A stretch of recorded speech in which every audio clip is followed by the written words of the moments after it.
যখন নফস ক্লান্ত, অন্তর ভারাক্রান্ত, আর হৃদয় ভেঙে চূর্ণ বিচূর্ণ, তখনই খোলে এক মহিমান্বিত দরজা, সালাতুল হাজত।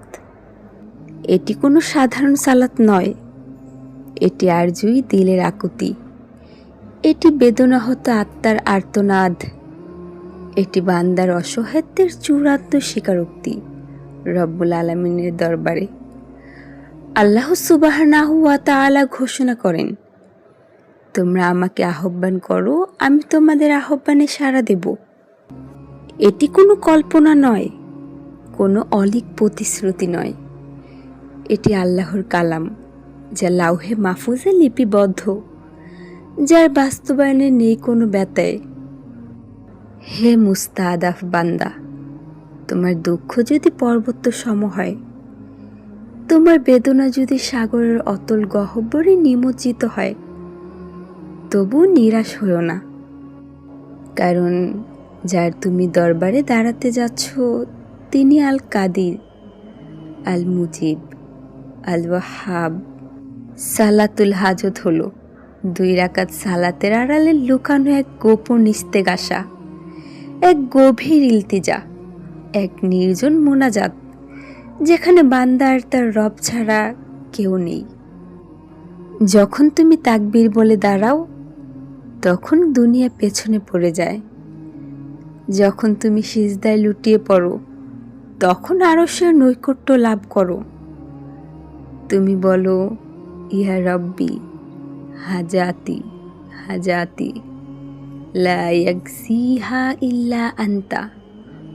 হে আমার রব, আমার প্রয়োজন তা আপনি ছাড়া কেউ পূরণ করতে পারবে না।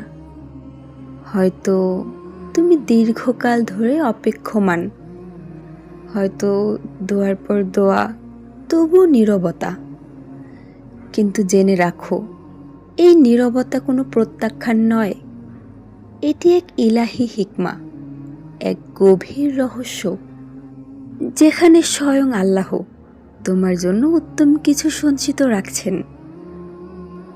রাসূল করিম সাল্লাল্লাহু আলাইহি ওয়াসাল্লামের শিক্ষা, যখন কোনো প্রয়োজন দেখা দেয়, বান্দা যেন ওযু করে, 2 রাকাত সালাত আদায় করে, তারপর আল্লাহর প্রশংসা ও দুরূদ পাঠের মাধ্যমে নিজ প্রয়োজন পেশ করে।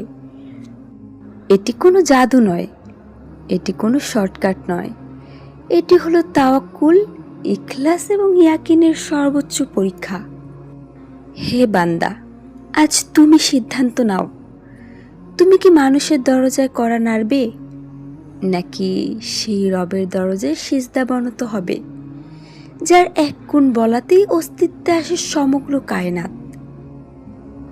উঠে দাঁড়াও, ওযু করো, রাতের আধারে হারিয়ে যাও তোমার রবের দরবারে, কারণ সালাতুল হাজত সেই ইবাদত যেখানে অসম্ভব শব্দটি বিলীন হয়ে যায়, আর শুধু থেকে যায় ইন্নামা আমরুহু ইজা আরাদা শাইয়ান আইয়াকুলা লাহু কুন ফায়াকুন।